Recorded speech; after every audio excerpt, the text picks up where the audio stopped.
গল্পকথন by Kallol চ্যানেলে আপনারা শুনছেন হুমায়ুন আহমেদের লেখা রুমালি। আজ ত্রয়োদশ পর্ব। পাপিয়া ম্যাডাম তার মেয়ের সঙ্গে কি একটা খেলা খেলছেন।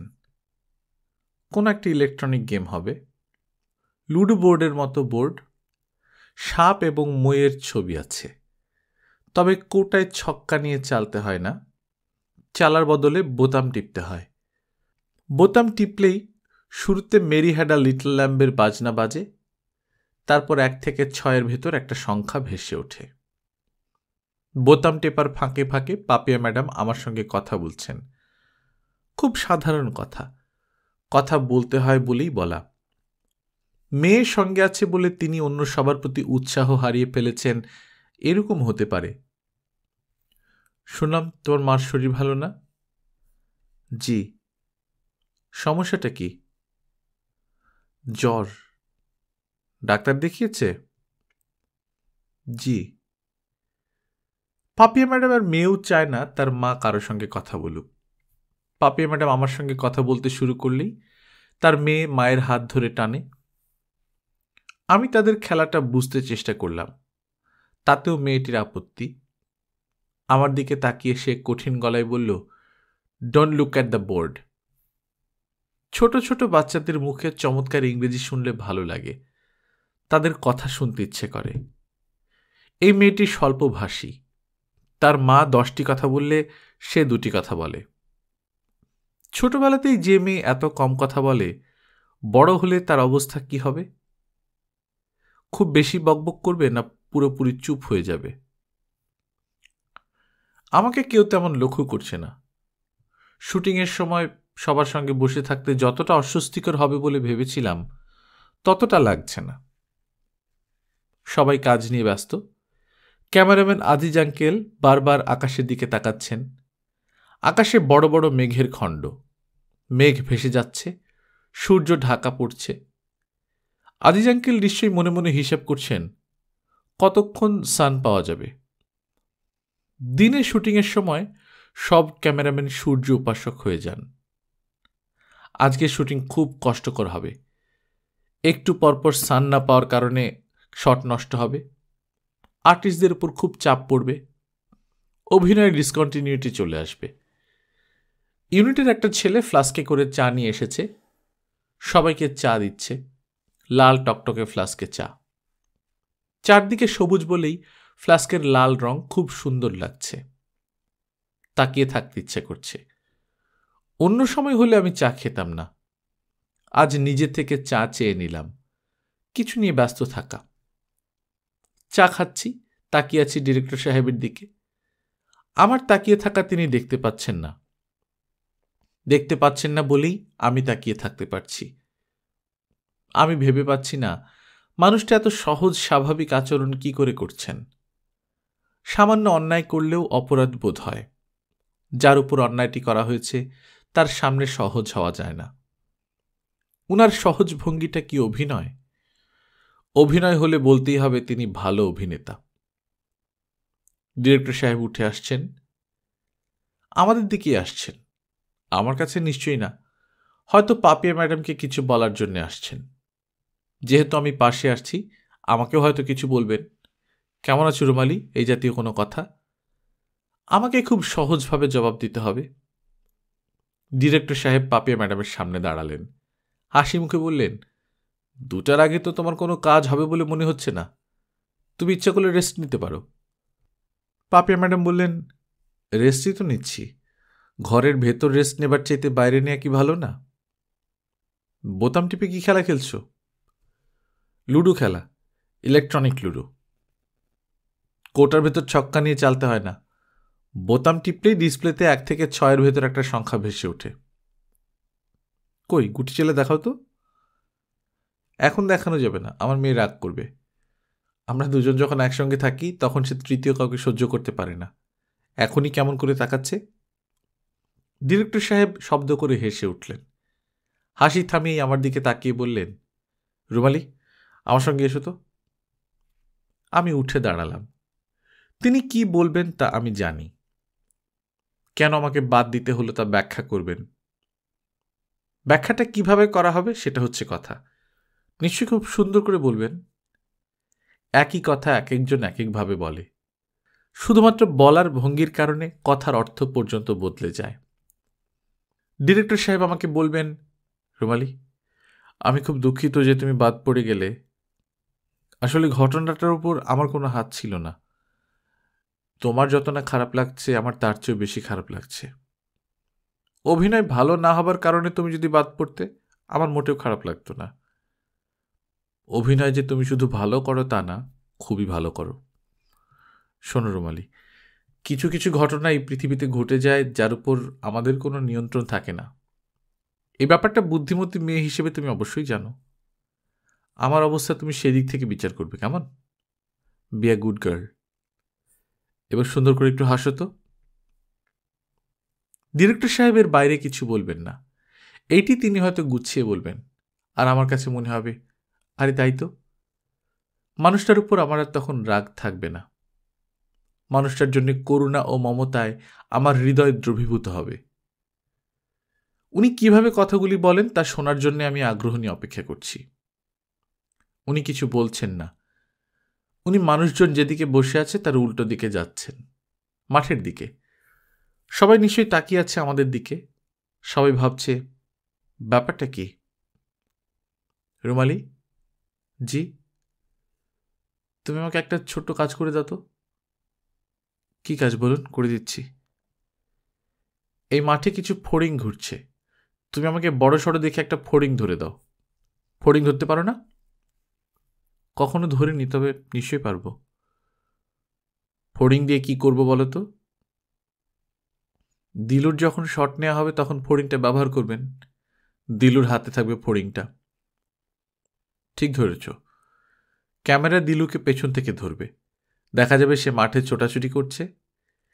একটা হাতে তখন কিন্তু ফড়িংটা আছে, ক্যামেরায় দেখা যাচ্ছে না। আমরা ক্যামেরায় যা দেখছি তা হচ্ছে একটা মেয়ে মাঠে ছোটাছুটি করছে। মেয়েটি যখন ক্যামেরার দিকে ফিরে তাকালো তখন দেখা গেল তার হাতে ফড়িংটা ধরা। ফড়িংটা ছটফট করছে। মেয়েটা মুগ্ধ বিস্ময়ে তাকিয়ে আছে ফড়িংয়ের দিকে। সুন্দর হবে না দৃশ্যটা? হ্যাঁ, খুব সুন্দর হবে। তুমি একটা ফড়িং ধরে আমার কাছে নিয়ে এসো তো। জি আচ্ছা। উনি চলে গেলেন ওনার জায়গায়। আমি গেলাম ফড়িং ধরতে।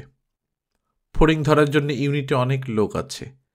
যে কোনো প্রোডাকশন বয়কে ফড়িং ধরতে বললে সে মুহূর্তের মধ্যে 50টা ফড়িং ধরে নিয়ে আসবে। তা না করে তিনি আমাকে ফড়িং ধরতে বললেন। কাজটার পেছনে তার একটা উদ্দেশ্য আছে। উদ্দেশ্যটা কি? আমাকে এবং অন্য সবাইকে দেখানো যে সব স্বাভাবিক আছে, আমাকে সহজ করা। তার প্রয়োজন ছিল না। আমি সহজ স্বাভাবিক হয়েই আছি। তিথিকণার মেকআপ শেষ হয়েছে। মেয়েটা খুব সুন্দর। মেকআপের পর তাকে দেখাচ্ছে ইন্দ্রাণীর মতো। শট দেবার জন্য সে তৈরি। ভীত এবং লজ্জিত ভঙ্গিতে সে হাসছে। আমার সিক্স সেন্স বলছে অভিনয়টা সে ভালো পারবে। এইরকম কেন মনে হচ্ছে বুঝতে পারছি না, বরং উল্টোটা হবার কথা। কারণ ডিরেক্টর সাহেব তাকে কি বলছেন তা সে মন দিয়ে শুনছে না, বারবারই এদিক ওদিক তাকাচ্ছে। ডিরেক্টর সাহেবের কথার মাঝখানেই সে একবার তার মার দিকে তাকিয়ে হাত নাড়ল। ডিরেক্টর সাহেব বললেন, তিথি, আমি কি বলছি মন দিয়ে শোনো। তুমি তোমার জীবনের একটা ট্রানজিশন পয়েন্টে আছো। এই তুমি কিশোরী, এই তুমি তরুণী, এই অবস্থা। বুঝতে পারছো কি বলছি? হ্যাঁ। মেয়েটির মা বললেন, হ্যাঁ বলছো কেন, বলো জি। জি। ডিরেক্টর সাহেব বললেন, এই ফড়িংটা হাতে নাও, দু আঙুলে পাখা দুটো ধরো। তিথি বলল, অসম্ভব, আমি মরে গেলেও ফড়িং ধরব না, ঘেন্না লাগে। ডিরেক্টর সাহেব বললেন, ঘেন্না লাগার কি আছে, ফড়িং কি সুন্দর একটা পতঙ্গ। তিথিকণা বলল, সুন্দর পতঙ্গ আপনি ধরে বসে থাকুন, আমি ধরব না। তিথিকণার মা বললেন, এসব কি বেয়াদবের মতো কথা, কার সঙ্গে কথা বলছো খেয়াল থাকে না, সরি বলো। তিথি বলল, সরি সরি সরি। এবার আঙ্কেল যা বলছেন করো, ফড়িংটা ধরো। বললাম না আমার ঘেন্না লাগে। তোমাকে যদি একটা পেট মোটা মাকড়সা ধরতে বলা হয় তুমি ধরবে? তুমি তো মাকড়সা দেখেই ফিট হয়ে পড়ে যাবে। ফড়িং তো আর মাকড়সা না। ফড়িং মাকড়সার চেয়েও খারাপ। যা যা করতে বলা হবে আমি করব, কিন্তু ফড়িং ধরব না। আর যদি ধরতে হয় তাহলে হাতে গ্লাভস পরে ধরব। আমার জন্য গ্লাভস আনাতে হবে। তিথি শেষ পর্যন্ত ফড়িং হাতে নিয়ে দৃশ্যটা করল। এত সুন্দর করল যে আমি হতভম্ব হয়ে গেলাম। পাপি ম্যাডাম বললেন, বাহ, চমৎকার তো, মেয়েটা তো দারুণ। জামিল ভাইয়ের সঙ্গে তার দৃশ্যটা আরো সুন্দর হলো। বই ছিঁড়ে পানিতে ফেলে দেয়া, রাগ করে দৌড়ে ছুটে যাওয়া, ক্যামেরায় ছবি তোলার সময় চমকে তাকানো। আমার কাছে সবচেয়ে ভালো লাগলো তার ক্যামেরায় ছবি তোলার অংশটা। সেলিম ভাই ছবি তুলছেন, তিথির হাতে ফড়িং। সেলিম ভাই চিত্রনাট্যের সাব্বির বললেন, রেডি, 1, 2, 3 বলার ঠিক আগে আগে তিথি ফাজলামি করে ঠোঁট দুটো গোল করে ফেলল। অপূর্ব দৃশ্য। তাদের বয়সী মেয়েরা ছবি তোলার সময় এরকম কাণ্ড কারখানা করে। আমি কি এরকম করতাম? না, করতাম না। তিথি করছে, কারণ একটা সিনেমা তৈরি হচ্ছে এই ব্যাপারটা তার মাথার মধ্যে নেই। সে ঘরে যা করে এখানেও তাই করছে। পুরো ব্যাপারটা সে নিয়েছে খেলার মতো। লাঞ্চ ব্রেকের সময় আমি ক্যাম্পে ফিরে গেলাম। তিথিও আমার সঙ্গে আসছে। সে গোসল না করে দুপুরের খাবার নাকি খেতে পারে না। ভালো মতো সাবান ডলে গোসল করবে, তারপর খাবে। খাবার পর আবার মেকআপ নিয়ে অভিনয়ের জন্য তৈরি হবে। শুধু আজ গোসল না করে খেয়ে ফেলার ব্যাপারে তাকে অনেক বলেও রাজি করানো যায়নি। তিথির মা তার সঙ্গে আসতে চাচ্ছিলেন। তিথি বলেছে, মা, তোমাকে আসতে হবে না, তুমি লাঞ্চ করো, আমি সৌরভ চাচার সঙ্গে যাচ্ছি, ওনার সঙ্গে ফিরে আসব। আমরা 3 জন ক্যাম্পের দিকে ফিরছি।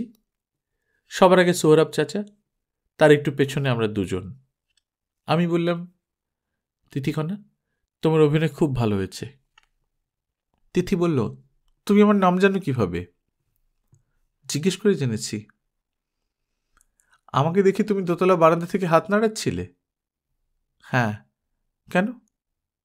এমনি। তোমার নাম আমি জানি না। তোমার নাম কি? রুমালি। বাহ, কি অদ্ভুত। রুমাল থেকে রুমালি, চাদর থেকে চাদুরি। বলেই তিথি হঠাৎ হিহি করে হাসতে শুরু করল।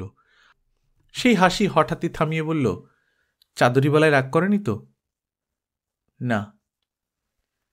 আমি যেই চরিত্রটা করছি সেটা তোমার করার কথা ছিল, তাই না? তারপর তোমাকে বাদ দেওয়া হয়েছে? হ্যাঁ। কেন? অভিনয় ভালো হচ্ছিল না। অভিনয় ভালো হবে কিনা সেটা ওরা আগে দেখে নেবে না? ডেকে এনে অভিনয় করিয়ে তারপর বাদ দিয়ে লজ্জা দেবে কেন? আমি চুপ করে রইলাম। তিথিকে আমার ভালো লাগতে শুরু করেছে। প্রথমেই যাদের ভালো লাগতে শুরু করে তাদের আর কখনো খারাপ লাগে না। ভালো লাগার পরিমাণ দ্রুত বাড়তে থাকে। তিথি বলল, তোমাকে অভিনয় করার একটা কৌশল শিখিয়ে দিই। কৌশলটা শিখলে দেখবে ভালো অভিনয় করবে। কৌশলটা কার কাছে শিখেছ? নিজে নিজেই বার করেছি, কারো কাছে শিখিনি। আমার বেশিরভাগ জিনিসই নিজে নিজে বার করি, কারো কাছ থেকে শিখি না। এটা তো ভালো, নিজেই নিজে শিক্ষক। কৌশলটা হলো অভিনয়ের আগে নিজের মধ্যে একটা রাগ তৈরি করবে। কোন একটা ব্যাপারে হুট করে রেগে যাবে, তারপর রাগটা চাপা দিয়ে অভিনয় করবে। দেখবে অভিনয় ভালো হবে। কারণটা কি? রাগ ছাড়া অভিনয় করতে গেলে লজ্জা লাগবে। সবাই হাঁ করে তাকিয়ে আছে, দেখছে, লজ্জা লাগবে না? অভিনয় কেমন হচ্ছে না হচ্ছে তা নিয়ে সবসময় ভয় থাকবে। মনের ভেতর রাগ থাকলে এইসব কোনো কিছুই মাথায় থাকবে না। তোমার কথা সত্যি হলে যাদের রাগ বেশি তাদের খুব ভালো অভিনেতা হবার কথা। তা জানি না, আমার যা মনে এসেছে তোমাকে বললাম। আমি তো আর এর বেশি কিছু জানি না। আমি এই বছর এসএসসি দেব। তাছাড়া আমি ছাত্রীও খুব খারাপ। স্কুলে সায়েন্স পাইনি, আর্টস পেয়েছি। সায়েন্স পড়তে ইচ্ছে করে? সায়েন্স আর্টস কোনোটাই পড়তে ইচ্ছে করে না। আমার কি ইচ্ছে করে জানো? কি ইচ্ছে করে? দিন রাত কম্পিউটার নিয়ে খেলতে ইচ্ছে করে। Video game? আরে না, ভিডিও গেম কেন খেলবো? ভিডিও গেম খেলে বাচ্চারা। আমি তো বাচ্চা না। আমি কম্পিউটারে ফটোশপ নিয়ে কাজ করি। ফটোশপ হলো একটা কম্পিউটার প্রোগ্রাম, অ্যাডোবি ফটোশপ। এই প্রোগ্রাম দিয়ে অনেক কিছু করা যায়। মনে করো প্রথম তুমি রবীন্দ্রনাথের একটা ছবি কম্পিউটারে ঢুকালে, তারপর তোমার নিজের একটা ছবি ঢুকালে, তারপর দুটো ছবিকে একসঙ্গে জোড়া লাগালে, কিছু কারেকশন করবে, তারপর ছবিটা প্রিন্ট করবে, দেখা যাবে রবীন্দ্রনাথের পাশে তুমি বসে আছো। একটু আমি কি হবে না, মনে হবে সত্যি সত্যি রবীন্দ্রনাথের সঙ্গে তোমার ছবি তোলা হয়েছিল। তুমি রবীন্দ্রনাথের নাতনি কিংবা তার নাতনির কোনো বান্ধবী। তোমার কি রবীন্দ্রনাথের সঙ্গে ছবি আছে? অনেকগুলি আছে। আইনস্টাইনের সঙ্গে আছে, শেখ হাসিনার সঙ্গে আছে, বেগম জিয়ার সঙ্গে আছে, সত্যজিৎ রায়ের সঙ্গে আছে, লতা মঙ্গেশকরের সঙ্গে আছে। বলো কি? আমি ছবিগুলি নিয়ে এসেছি, তোমাকে দেখাবো। অবশ্য তুমি যদি দেখতে চাও। আমি দেখতে চাই। আচ্ছা দেখাবো, শুটিং আগে শেষ হোক, তারপর শুটিং শেষ হবার পর গোসল করে ফ্রেশ হয়ে দেখাবো।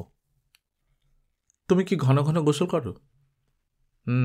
আগের জন্মে মাছ ছিলাম তো, এই জন্য বেশি বেশি গোসল করি। শোনো রুমালি, আমার উপর তুমি রাগ করো না। রাগ করবো কেন? এই যে আমি হঠাৎ এসে তোমার জায়গাটা নিয়ে নিয়েছি, এই জন্যে। কেউ কারো জায়গা নিতে পারে না। এই জায়গাটা গোড়া থেকেই তোমার ছিল। আমি ভুল করে মাঝখানে কিছুক্ষণের জন্য চলে এসেছিলাম। বাহ, তুমি দেখি একেবারে আমার বাবার মতো কথা বলো।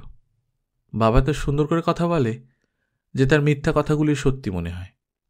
ধরো কোনো একটা বিষয় নিয়ে তোমার মন খারাপ, তুমি বাবার কাছে গিয়ে যদি বলো বিষয়টা, তবে বাবা পানির মতো বুঝিয়ে দেবেন যে মন খারাপ হওয়ার মতো কিছুই হয়নি, তুমি মন ভালো করে ফিরে আসবে।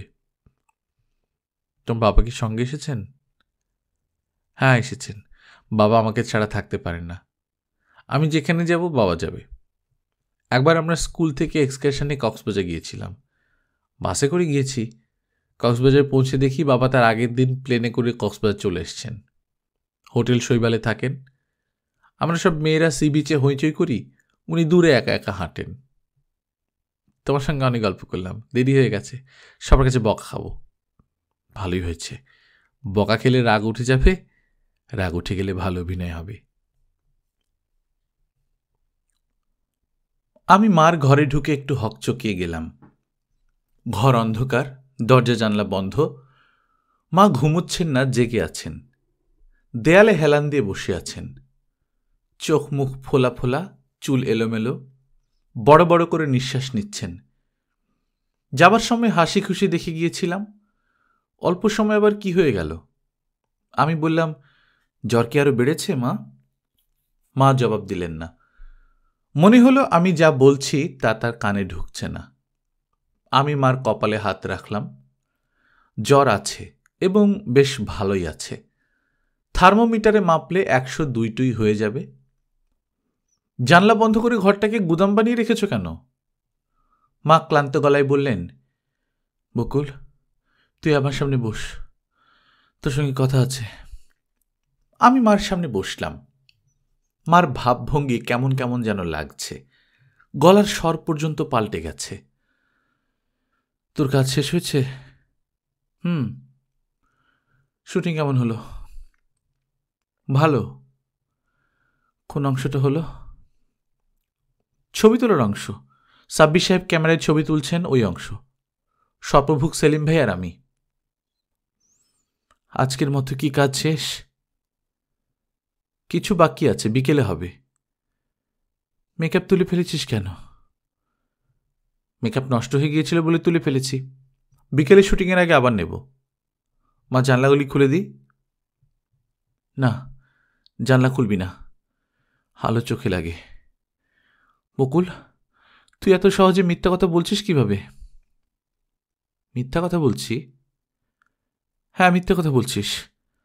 তোকে বাদ দেয়া হয়েছে। তোর জায়গায় আরেকটা মেয়ে অভিনয় করছে, নাম তিথিকণা। তোকে বলেছি আমায় নিয়ে বিদায় হতে, বলেনি? আমি কিছুক্ষণ চুপ করে থেকে বললাম, হ্যাঁ বলেছে, তবে এত খারাপভাবে বলেনি, ভদ্রভাবে বলেছে।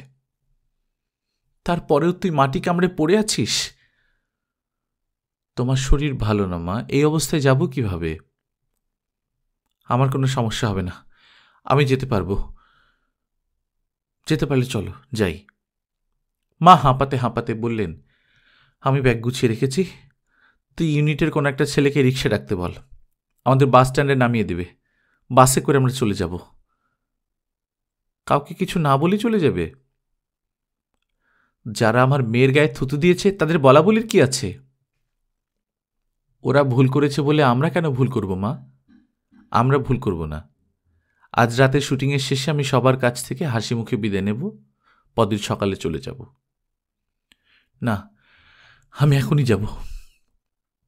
তুমি এখনই যেতে চাইলে যাও, আমি তোমাকে বাসে তুলে দিয়ে আসব। কিন্তু আমি চোরের মতো পালিয়ে যাব না। আমি কোনো চুরি করিনি যে আমাকে চোরের মতো পালিয়ে যেতে হবে। মা শব্দ করে কাঁদছেন, গোঙানির মতো শব্দ হচ্ছে। মার কান্না দেখে আমার যেন কেন মায়া লাগছে না, রাগ লাগছে।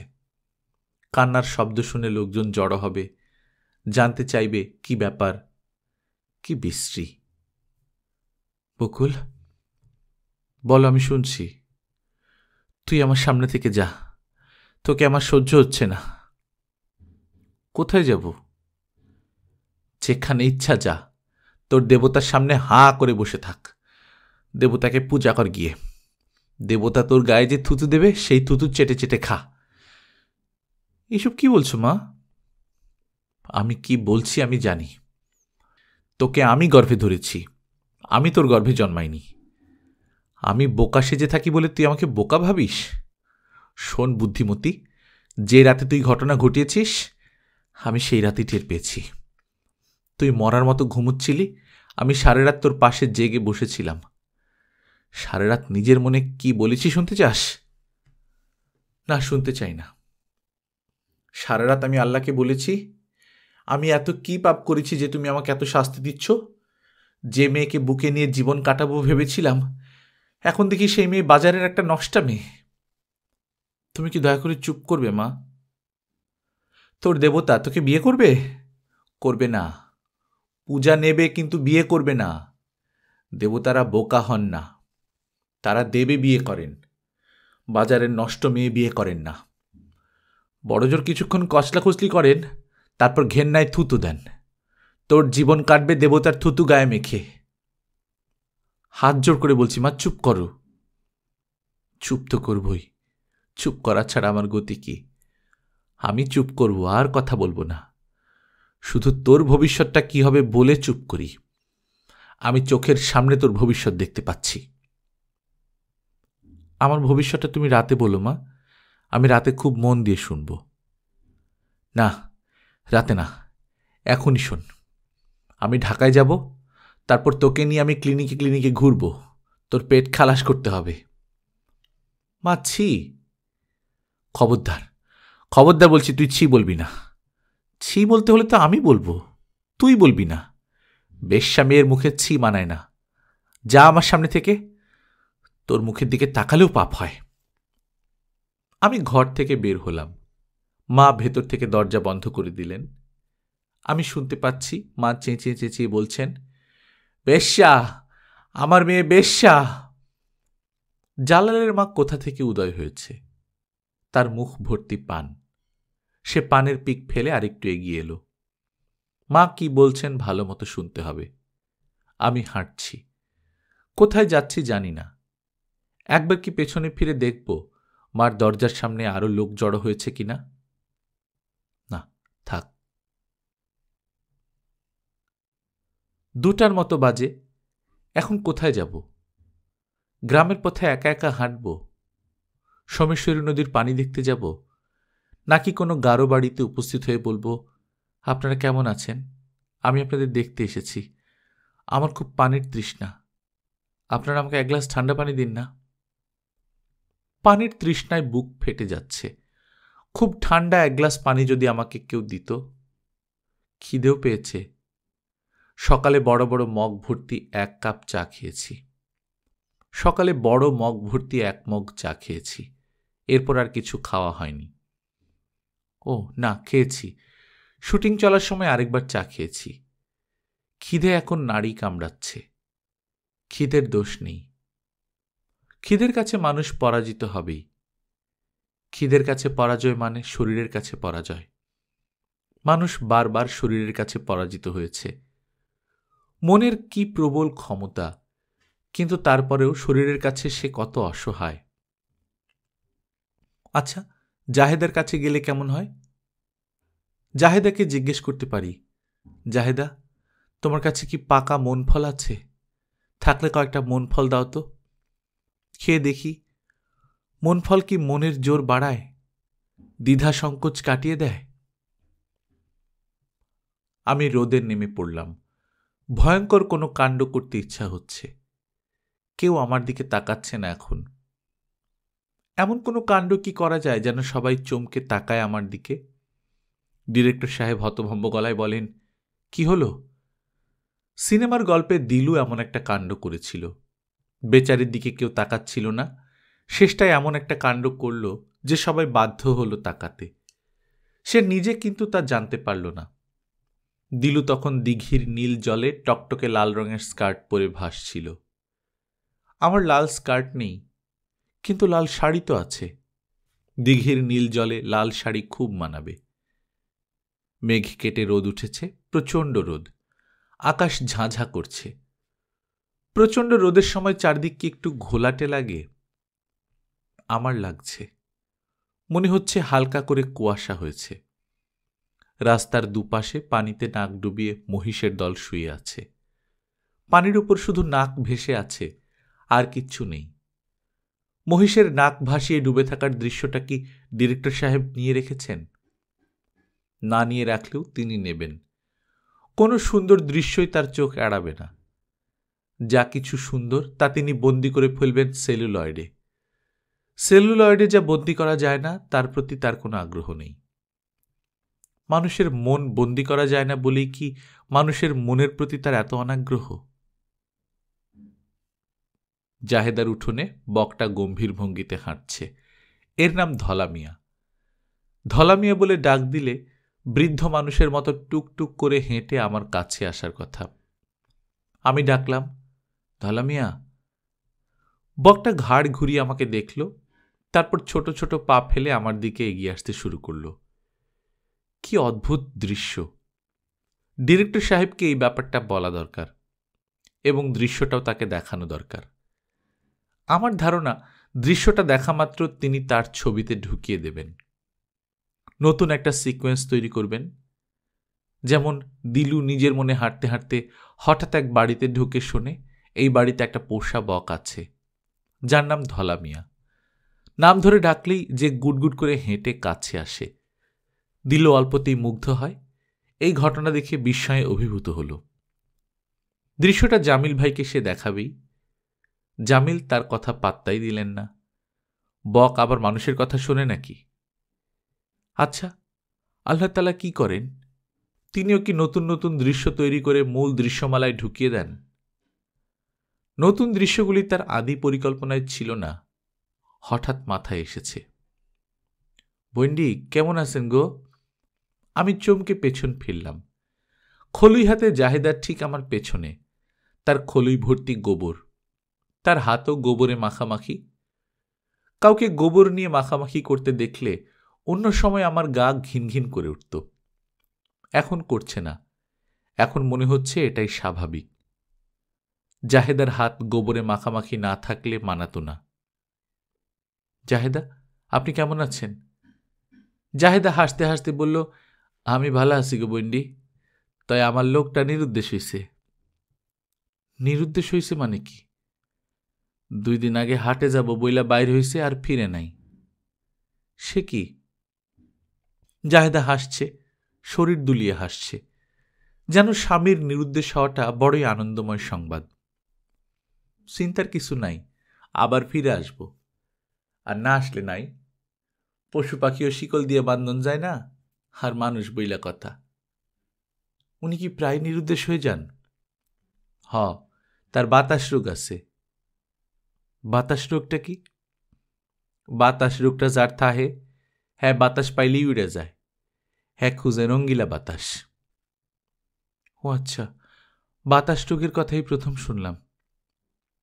ওয়েন্ডি, আপনি কি কোনো কামে আসছেন? না, আমি আপনার সঙ্গে গল্প করতে এসেছি। আসেন, গফ করি। খাড়ান, হাতটা ধুয়ে আসি। জাহেদ আমাকে পাটি পেতে দিল, পাখা এনে দিল, ফুল তোলা ওয়ারের বালিশ এনে দিল, পান সুপারি এনে দিল। খালি পেটে পান খেতে কেমন লাগে দেখার জন্য আমি পান খাচ্ছি। একটা আয়না থাকলে দেখতাম আমার ঠোঁট লাল হয়েছে কিনা। ঠোঁট যদি টকটকে লাল হয় তাহলে বুঝতে হবে আমার স্বামী আমাকে পাগলের মতো ভালোবাসবে। জাহেদা, বলেন, দেখুন তো আমার ঠোঁট লাল হয়েছে কিনা। হয়েছে বন্ডি, খুব লাল হয়েছে। Thank you. আপনার মনটা কি খারাপ? হ্যাঁ, আমার মনটা খুব খারাপ। জাহেদা কুটকুট করে হাসছে, মুখে আঁচল চেপেও হাসি থামাতে পারছে না। আমার মন খারাপ শুনে তার হাসি পাচ্ছে কেন? মেয়েটা কি পাগল? হাসছেন কেন? আপনার মন ভালো হয়ে যাইব, খুব ভালো হইব। কখন মন ভালো হবে? 1-2 দিনের মধ্যেই। আপনার কথা তো একটাও ঠিক হয় না। আপনি বলেছিলেন চণ্ডীগড়ে কোনো শুটিং হবে না, একজন মানুষ মারা যাবে। কই, কেউ তো মারা যায়নি। শুটিংও তো ঠিক মতোই হচ্ছে। আমার কথা মাঝে মাঝে লাগে, মাঝে মাঝে লাগে না। সবার বেলাতেই তো এমন হয়, মাঝে মাঝে লাগে, মাঝে মাঝে লাগে না। তাও ঠিক। আকাশে কি মেঘ জমতে শুরু করেছে? আলো কেমন মরে আসছে। আমি মেঘ দেখার জন্য আকাশের দিকে তাকালাম। মেঘ নেই, কিন্তু রোদ মরে যাচ্ছে। আশ্চর্য তো। জাহেদা বলল, আইজ রাইতে ঝুম তুফান হইব। তাই বুঝি? হ, ঝুম তুফান হইব। সোমেশ্বরী নদীত বান ডাকব। হাতি ভাসেই না বান। আপনার মন আপনাকে এইসব খবর দিচ্ছে, নাকি আকাশের অবস্থা দেখে বলছেন? মন বলতাছে। আপনার স্বামী কবে ফিরবে? তা তো বলতে পারবো না। স্বামীর ব্যাপারে মনটা কিছু বলছে না? যে না। বকটাকে ডাকা হয়নি, তারপরও সে নিজের মনে হাঁটতে হাঁটতে আসছে, আমার দিকেই আসছে। বকটা বড় হয়েছে মানুষের সঙ্গে, কিন্তু সে মনে হয় একজন মানুষকে অন্য একজনের কাছ থেকে আলাদা করতে পারে না। আমরা যেমন একটা বককে অন্য একটা বক থেকে আলাদা করতে পারি না, তারাও আমাদের পারে না। সে আমাকে জাহেদা ভেবেই আমার কাছে আসছে। জাহেদা পেছন থেকে ডাকল, ধলা মিয়া। বকটা দাঁড়িয়ে গেল। সে একবার দেখছে জাহেদাকে, একবার আমাকে। মনস্থির করতে পারছে না কার কাছে যাবে। কি করে দেখার জন্য আমি দাঁড়িয়ে পড়লাম এবং আমিও ডাকলাম, ধলা মিয়া। পাখিটা আমার কাছে এলো না, জাহেদার কাছেও গেল না, স্থির হয়ে রইল। জাহেদা শান্ত গলায় বলল, বন্ডি, ধলা মিয়া আন্দা, চোখে দেখে না। আমি হতভম্ব হয়ে বললাম, সে কি? ছোট বয়সের যখন ধৈর্য আনে তখন চোখে হাত লাগা চোখ নষ্ট হইছে। বকটা আন্দা গো বন্ডি, হ্যাঁ মানুষ চিনে না। আমার বুকে ধাক্কার মতো লাগলো। পাখি অন্ধ হতে পারে? এর কেউ নেই, কোনো সঙ্গিনীর পাশে বসে না, এ উড়ে আকাশে যেতে পারে না, সারাদিন নিজের অন্ধকার ভুবনে আপন মনে হাঁটে। আমার চোখে পানি এসে গেল। আমি অনেকক্ষণ ধরেই কাঁদতে চাচ্ছিলাম, কাঁদতে পারছিলাম না। অন্ধ পাখিটা আমাকে কাঁদিয়ে দিল। আমি ডাকলাম, ধলা মিয়া, আয়, আয় রে লক্ষ্মী, আয়। ধলা মিয়া আসছে, ছোট ছোট পা ফেলে কি অদ্ভুতভাবেই না আসছে। আমার চোখ ভর্তি পানি, চোখের পানিতে পাখিটা ঝাপসা দেখছি। জাহেদা বলল, কাইন্দেন না বন্ডি, আপনার কান্দনে ধলা মিয়ার লাভ লোসকান কিছু নাই। কাইন্দা কি হইব? আপনার মনে হয় শরীরটা খারাপ, বালিশে মাথা দিয়ে শুয়ে থাকেন। আমি বালিশে মাথা রেখে শুয়ে আছি। ধলা মিয়া আবারও উঠোনে চলে গেছে। ঝাঁঝা দুপুর, বাড়ির পেছনের কাশবনে বাতাস লেগে অদ্ভুত শব্দ হচ্ছে। জাহেদা আমার মাথার কাছেই কাঁথা নিয়ে বসেছে। কোনো নকশি কাঁথা হচ্ছে না, কাব্যময় কোনো দৃশ্য নয়, অতি সাধারণ দৃশ্য। ছেঁড়া কাঁথা রিপু করা হচ্ছে। বন্ডি, আরাম কইরা ঘুমান। জাহেদা কাঁথা সেলাই করতে করতে বিড়বিড় করে নিজের মনেই কথা বলছে। কথাগুলি আমার কানে আসছে গানের মতো, ঘুম ঘুম পাচ্ছে। একসময় ঘুমিয়ে পড়লাম। গাঢ় শান্তিময় ঘুম। ঘুম ভেঙে দেখি রাত হয়ে গেছে। জাহেদা ঘরে বাতি জ্বালায়নি। চারদিকে ঘুরঘুরটি অন্ধকার। কি অদ্ভুত কাণ্ড! কতক্ষণ ধরে ঘুমুচ্ছি। ঘরের পেছনের বাঁশ বনে বাতাস লেগে ভুতুড়ে শব্দ হচ্ছে। আমি ভয় পেয়ে ডাকলাম, জাহেদা, জাহেদা। জাহেদা ঘর থেকে বের হল। তার হাতে কুপি। সে কুপি জ্বালাতে জ্বালাতে বলল, লম্বা একটা ঘুম দিছেন গোবিন্দি। সন্ধ্যাকালে 2 বার ডাকছি, সাড়া দেন নাই। মরা ঘুম ঘুমাইছেন। আপনার খুঁজে মানুষ আসছে। কে এসেছে? মাওলানা আসছে। বাইরের বাড়িতে বসে আছে। আমারে বলছে ঘুম ভাঙানির দরকার নাই, আরাম করে ঘুমাইতেছে, ঘুমাক। মানুষের নিদ্রা ইবাদত। আপনার আর এই মাওলানা লোক ভালো। আমি বাইরে এসে দেখি মাওলানা সাহেব বাংলা ঘরের উঠানে খুঁটিতে হেলান দিয়ে বসে আছেন। তার গা থেকে ভুর ভুর করে আতরের গন্ধ আসছে। আজ মনে হয় প্রাণ ভরে গায়ে আতর মেখেছেন। তার হাতে লম্বা একটা টর্চ। এরকম লম্বা টর্চ এর আগে আমি দেখিনি। মাওলানা বললেন, ঘুম কেমন হয়েছে গম্মাজি? ঘুম ভালো হয়েছে। 5টা মিনিট আম্মা, এশার আজান হয়েছে, নামাজটা পড়ে রওনা দিব। অজু আছে, দিরং হবে না। গায়ে তো আতর দিয়েছেন কেন? গন্ধে মাথা ঘুরছে। মনটা খুব খারাপ হয়েছে, এই জন্যে আতর দিছি। চোখে সুরমাও দিছি। রাত্রি বিদায় দেখতে পাইতেছেন না। মন খারাপ হইলে সুগন্ধ মাখলে ভালো লাগে। মন খারাপ কেন? শুটিং বন্ধ হয়ে গেছে, এই জন্যে মন খারাপ। তিথিকণা আম্মা হঠাৎ বলল অভিনয় করব না। এই মেয়ে শক্ত মেয়ে, না মানে না। কি নিয়ে রাগ করেছে? সঠিক বলতে পারবো না। বয়স অল্প, বয়সের কারণে রাগের কারণ লাগে না, বয়সটাই রাগের। আমাজি, জাহেদারে নামাজের জন্য পাটি টাটি কিছু দিতে বলেন। একটু কষ্ট দিই আম্মাজিরে, কিছু মনে নিয়েন না। আমি নিজেই পাটি এনে দিলাম। মাওলানা পাটিতে দাঁড়াতে দাঁড়াতে বললেন, আম্মাজি, আপনার একটা পত্র আছে আমার কাছে। আমি বিস্মিত হয়ে বললাম, আমার চিঠি? কে দিয়েছে? স্যারের স্ত্রী নীরা ম্যাডাম দিয়ে গেছেন। বলেছেন সময় সুযোগ মতো আপনার হাতে দিতে। সময় সুযোগ পাচ্ছিলাম না, তাই দিতে পারি নাই। আমি হাত বাড়িয়ে খাম বন্ধ চিঠি নিলাম। মাওলানা বললেন, ম্যাডাম বলে গেছেন চিঠি পড়া শেষ হলে আমি যেন আপনার কাছ থেকে নিয়ে নষ্ট করে ফেলি। এক কাজ করেন, চিঠিটা এখানেই পড়েন, এই ফাঁকে আমি নামাজ আদায় করে ফেলি। আসরের নামাজ কাজা হয়েছিল, আর করব না কাজা। নীরা ম্যাডাম যাবার সময় আপনাকে এই চিঠি দিয়ে গেছেন? জি, আর হাতের এই টর্চ লাইটটাও দিয়ে গেছেন। বড় ভালো মেয়ে, আমাকে অত্যন্ত পেয়ার করেন। আগে আমাকে আপনি করে বলতেন, এখন তুমি করে বলেন। আমি মাওলানা সাহেবের হাত থেকে চিঠি নিয়ে কুপির আলোয় পড়তে বসলাম। জাহেদা তার কাজকর্ম করে যাচ্ছে, আমার দিকে ফিরে তাকাচ্ছে না। বকটা আমার খুব কাছাকাছি। বকের একটা বিরাট ছায়া পড়েছে দেয়ালে। রুমালি, কিছু কিছু জিনিস আমি ভয়ঙ্কর অপছন্দ করি। চিঠি লেখা তার মধ্যে একটি। অনেককেই তার অপছন্দের কাজ বাধ্য হয়ে করতে হয়।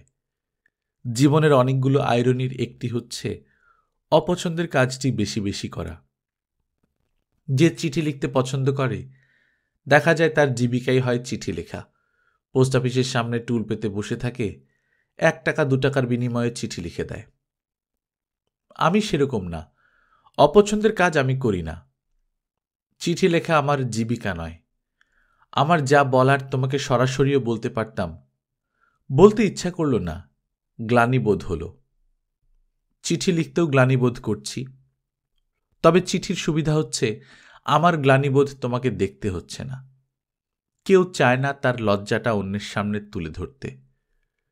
শরীরের লজ্জা আমরা কাপড় দিয়ে ঢাকি, মনের লজ্জা কি দিয়ে ঢাকব? আমি ঢাকায় রওনা হবার আগে মঈনকে বলে এসেছি, তুমি অবশ্যই রুমালিকে তোমার ছবি থেকে বাদ দেবে, এবং কেন বাদ দেয়া হলো তা গুছিয়ে বলবে। সেই গুছিয়ে বলার মধ্যে যেন কোনো রকম অস্পষ্টতা না থাকে। সে বলেছে, আচ্ছা। আমি জানি সে কিছুই বলবে না। সত্য আগুনের মতো, সবাই সেই আগুনের সামনে দাঁড়াতে পারে না। আমার মতো শক্ত মেয়েই পারে না, আর ও তো নিতান্তই দুর্বল একজন মানুষ। কাজেই আমি বাধ্য হয়ে এই দীর্ঘ চিঠি লিখলাম এবং মৌলানা সাহেবকে দিলাম, তিনি যেন যথাসময়ে চিঠিটা তোমার হাতে দেন। মৌলানাকে আমার পছন্দ হয়েছে। মঈনের অনেক গুণের মধ্যে একটি গুণ হচ্ছে পাথরের গাদার ভেতর থেকে সে মানিক খুঁজে নিতে পারে। যাদেরকে সে খুঁজে নেয় তারা তাকে ভালোবাসে অন্ধের মতো। তারা তাকে ঘিরে রাখে কঠিন দেয়ালে, যেন দেয়াল ভেঙে কেউ তার ক্ষতি করতে না পারে। পৃথিবীর কোনো যুক্তির ক্ষমতা নেই সেই দেয়ালে ফাটল ধরাবে। আমার চিঠি খুব সম্ভব খানিকটা এলোমেলো হয়ে যাচ্ছে। আমি প্রসঙ্গ ছেড়ে বাইরে চলে এসেছি। ভয় নেই, আবার প্রসঙ্গে ফিরে যাব। চিঠির এলোমেলো ভাব ক্ষমা সুন্দর চোখে দেখবে, কারণ চিঠিটা লিখতে গিয়ে প্রবল মানসিক চাপ অনুভব করছি। মঈনের দুর্বলতার কথা তোমার কাছে কিছু কিছু বলেছি, তার চরিত্রের সবল অংশের কথা কিন্তু বলা হয়নি। আমি নিজেও জানি না, একজন দুর্বল মানুষ আশেপাশের সবাইকে মোহাবিষ্ট করে রাখতে পারে না। সে কিন্তু পারছে। কি করে পারছে তা আমার জানা নেই। একসময় জানতে চেষ্টা করেছি, এখন চেষ্টা করি না। ধরে নিয়েছি এটা ব্যাখ্যাতীত কোনো প্রাকৃতিক কারণে ঘটছে।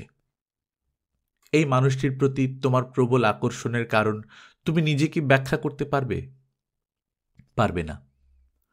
মঈনের কাছাকাছি যে থাকে তার মনের রেশনাল অংশ কাজ করে না। মনে করা যাক তুমি তার পাশে গিয়ে বসলে, সে তোমার দিকে তাকিয়ে বলল, তারপর রুমালি, তোমার কি খবর? তাতেই তোমার পৃথিবী দুলে উঠবে। তোমার কাছে মনে হবে এই মানুষটির মুখ থেকে এই অপূর্ব বাক্যটি শোনার জন্যে তুমি জন্ম জন্ম ধরে অপেক্ষা করছিলে। তোমার কি মনে আছে আমি তোমাকে বলেছিলাম তাকে প্রথম দিন দেখেই আমার মনে প্রবল ঘোর তৈরি হয়েছিল? মনে হয়েছিল এই মানুষটিকে আমার দরকার। মঈন নামের এই মানুষটি অতি সহজেই অন্যের ভেতর স্বপ্ন তৈরি করে দিতে পারে। সে তার নিজের স্বপ্নে অন্যদের টেনেও নিতে পারে। স্বপ্নহীন মানুষদের জন্য এটা অনেক বড় ব্যাপার। তারা স্বপ্ন খুঁজে বেড়ায়। প্রথমবার তাকে দেখেই আমি বাবাকে হতভম্ব করে দিয়ে বলেছিলাম, এই মানুষটিকে আমি বিয়ে করতে চাই। ছেলে সম্পর্কে খোঁজ খবর করতে গিয়ে বাবা হতভম্ব। সে মানুষ হয়েছে এতিমখানায়। পূর্ব পরিচয় বলতে তার তেমন কিছু নেই। আমি তা নিয়ে মোটেই মাথা ঘামাইনি। রবীন্দ্রনাথের ওই বিখ্যাত গান, ন্যায় অন্যায় জানিনে জানিনে, কিংবা আমি সকল নিয়ে বসে আছি সর্বনাশের আশায়। ভালো কথা, এই গান দুটি তুমি কি গাইতে পারো? তোমাকে লাবণ্যর কথা বলি। আমার যখন বিয়ে হয়, আমার ছোট বোন লাবণ্য তখন দেশের বাইরে শান্তিনিকেতনে পড়াশোনা করছে। ছুটি পায়নি বলে আসতে পারেনি। চিঠিতে আমাকে সাহস এবং উৎসাহ দিয়েছে। চমৎকার চমৎকার চিঠি। লাবণ্য আমার মতো নয়, সে সুন্দর চিঠি লিখতে পারে। তার চিঠি পড়লে মনে হয় সে সামনে বসে মাথা দুলিয়ে দুলিয়ে গল্প করছে। তার গানের গলাও অপূর্ব। এই দিক থেকে তোমার সঙ্গে তার কিছুটা মিল আছে। সেও তোমার মতোই চাপা স্বভাবের। গরমের ছুটিতে সে দেশে এলো। মঈনের সঙ্গে তার প্রথম দেখা। মঈন তাকে বলল, তারপর লাবণ্য, তুমি কেমন আছো? এই বাক্যটিতেই লাবণ্য অভিভূত হল বলে আমার ধারণা। তার চিন্তা চেতনার জগৎটা ভেঙে গুঁড়ো গুঁড়ো হয়ে গেল। চাপা স্বভাবের মেয়ে বলে কাউকে সে কিছু বুঝতে দিল না। নিজেকে প্রবলভাবে আড়াল করে রাখল। মঈনের সঙ্গে সে একা একা কখনো কথা বলেনি। আমরা দুজন যখন গল্প করতাম তখনই সে উপস্থিত হয়ে হাসি মুখে বলতো, তোমাদের সঙ্গে কি যুক্ত হতে পারি? তোমাদের খানিকক্ষণ বিরক্ত করব। তার ছুটি শেষ হয়ে গেল, কিন্তু সে ফিরে যেতে চাইল না। বলল শান্তিনিকেতন তার ভালো লাগছে না। তারপরও সে গেল। দিন 10 থেকে হুট করে ফিরে এলো। তার দিকে তখন তাকানো যায় না। স্বাস্থ্য ভেঙে গেছে, মাথার চুল উঠে উঠে যাচ্ছে। আমি তাকে বললাম, কি হয়েছে তোর? সে বলল, বুঝতে পারছি না কি হয়েছে। ব্লাড ক্যান্সার হয়েছে মনে হয়। চিকিৎসা করাতে এসেছি। শরীরের সব রক্ত ফেলে দিয়ে আমি নতুন রক্ত নেব, কোনো পবিত্র মানুষের রক্ত। তোমার সন্ধানে কোনো পবিত্র মানুষ আছে? তোর সমস্যা কি? আমার সমস্যা হচ্ছে রাতে ঘুম হয় না। এমন কোনো ওষুধ নেই, খাইনি, কোনো লাভ হয়নি। দিনে ঘুম হয়? হয়, তবে খুব সামান্য। আপা, তুমি কোনো ভালো ডাক্তার দেখিয়ে আমাকে শান্তিমতো ঘুম পাড়াবার ব্যবস্থা করো। এরকম কিছুদিন চললে আমি মরেই যাব। তাকে ডাক্তার দেখানো হলো। ডাক্তাররা কোনো রোগ ধরতে পারলেন না। তার শরীর আরও খারাপ হলো, পুরোপুরি শয্যাশায়ী হয়ে পড়ল। জীবনের এই শয্যাশায়ী অংশটা তার হয়তো ভালো কেটেছে, কারণ এই সময় মঈন তাকে বই পড়ে পড়ে শোনাত, নিজের লেখা চিত্রনাট্য শোনাত। এখন তুমি যে ছবিটা করছো, সেই ছবির চিত্রনাট্য তখনই করা। চিত্রনাট্যটা লাবণ্যর খুব পছন্দ ছিল। লাবণ্য বলতো, আমি অভিনয়ের কিছু জানি না, কিন্তু আমি দিলুর ভূমিকায় অভিনয় করব। আপনি কিন্তু আর কাউকে দিলু হিসেবে নিতে পারবেন না। আমি করব দিলু, আর আপা করবে নিশাত। আসুন, আমরা রিহার্সেল করি। আপনি আমাকে শিখিয়ে দিন কি করে অভিনয় করতে হয়। তার শরীর একটু সুস্থ হলেই সে ব্যস্ত হয়ে পড়ল শান্তিনিকেতনে ফিরে যাবার জন্যে। আমি এবং বাবা দুজনেই চেষ্টা করলাম তাকে আটকে রাখতে। সে থাকবে না, তাকে নাকি যেতেই হবে। সে চলে গেল। 7 দিনের মাথায় আবার ফিরে এলো। সে মারা যায় ছাদ থেকে পড়ে। পুলিশের কাছে আমরা সেরকমই বলেছি। ঘুম হতো না বলে সে ছাদে হাঁটত, ছাদের রেলিংয়ে পা তুলে বসে থাকত। খুব সম্ভব সেখান থেকেই মাথা ঘুরে পড়ে যায়। ব্যাপারটা কিন্তু তা ছিল না। সে খুব সুস্থ মাথায় লাফ দেয় ছাদ থেকে। যে তীব্র আবেগ সে মঈনের জন্য জমা করে রেখেছিল, সেই আবেগ সে কখনো প্রকাশ করেনি, আমাকে কিছু বুঝতে দেয়নি। তার মৃত্যুর পর তার ডায়েরি পড়ে আমি সব জানতে পারি। ডায়েরির একটি অংশ আমি এত অসংখ্যবার পড়েছি যে মুখস্থ হয়ে আছে। আমি স্মৃতি থেকে আবারও লিখছি। দেখবে এখানেও তোমার সঙ্গে লাবণ্যর খানিকটা মিল আছে।